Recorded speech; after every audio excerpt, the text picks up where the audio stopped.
15 लाख रुपए जो खाते में जाएंगे, बेरोजगारों को नौकरी देंगे, महंगाई को कम करेंगे, उसी तरह से ये महिला आरक्षण बिल भी अगली बार भी आप समय पर कर पाइएगा कि नहीं कर पाइएगा, ये देश की जनता को संशय है। इसमें इतना न हेतु मध्यभूत में है, इसलिए ये स्पष्ट नहीं है देश की जनता को कि ये महिला आरक्षण बिल जो लोकसभा और राज्यसभा में पारित हुआ है ये कब लागू हो। नमस्कार, आप देख रहे हैं मीडिया दर्शन और मैं हूं आपके साथ सचिन तिवारी। बिहार सरकार के भवन निर्माण मंत्री अशोक चौधरी ने केंद्र सरकार पर जमकर निशाना साधते हुए कहा है कि जिस तरीके से महिला आरक्षण बिल राज्यसभा के द्वारा और केंद्र सरकार के द्वारा पारित किया गया है, लेकिन देश की जनता को अभी भी संशय है कि जो बिल पारित किया गया है वो बिल 5 साल में लागू होगा या 10 साल में लागू होगा या 15 साल में। देखिए, तमाम मुद्दों की जानकारी देते हुए क्या कुछ कह रहे हैं भवन निर्माण मंत्री अशोक चौधरी। सबसे पहले आप इस वीडियो में देखिए।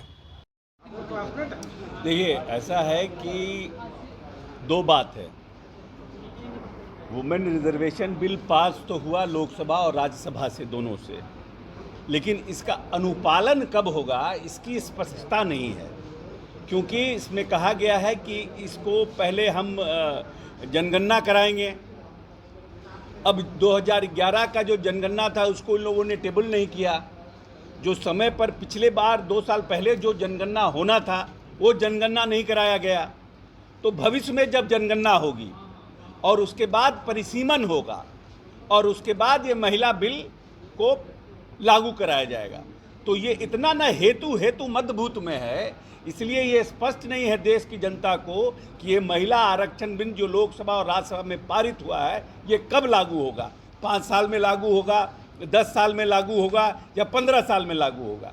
क्योंकि जब आपने जो जनगणना कराना था, जातीय जनसंख्या का जो गणना कराना था, जो कास्ट का, पॉपुलेशन का कराना था, वो तो आपने पिछली बार समय पर किया नहीं। तो अगली बार भी आप समय पर कर पाइएगा कि नहीं कर पाइएगा, ये देश की जनता को संशय है इसमें। और उसके बाद फिर परिसीमन होगा।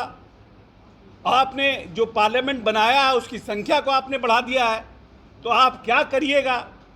पार्लियामेंट की संख्या को बढ़ाइएगा। तो बहुत से ऐसे मुद्दे हैं जो देश की जनता को जिसका जवाब नहीं मिला है। इसीलिए ये महिला आरक्षण बिल भी 15 लाख रुपए जो खाते में जाएंगे, बेरोजगारों को नौकरी देंगे, महंगाई को कम करेंगे, उसी तरह से ये महिला आरक्षण बिल भी उसी तरह से नहीं हो जाए। इसीलिए देश की जनता को और हम लोगों पर इस पर संशय है। और हम लोगों के नेता ने तो जो कमिटमेंट किया उस कमिटमेंट को ज़मीन पर उतारने का काम किया है। इसीलिए हम चाहते हैं कि जो मॉडल बिहार का, नीतीश कुमार का जो बिहार का मॉडल है, वो मॉडल को एक्सेप्ट करना चाहिए हूबहू, और जल्द से जल्द इसको इम्प्लीमेंट करना चाहिए। तो अभी आपने देखा बिहार सरकार के भवन निर्माण मंत्री अशोक चौधरी ने क्या कुछ कहा। उन्होंने केंद्र सरकार पर जमकर निशाना साधते हुए कहा है कि जिस तरीके से महिला आरक्षण बिल केंद्र सरकार और राज्यसभा से पारित तो हो गया, लेकिन लागू कब से होगा। लोगों के मन में, देश की जनता के मन में ये भी संशय है कि 5 साल में लागू होगा या 10 साल में लागू होगा या 15 साल में लागू होगा, क्योंकि जिस तरीके से लोगों के खाते में 15 लाख रुपए देने का वादा और 2 करोड़ युवाओं को रोजगार देने के वादा जैसा ये महिला आरक्षण बिल तो कहीं अधूरा न रह जाएगा।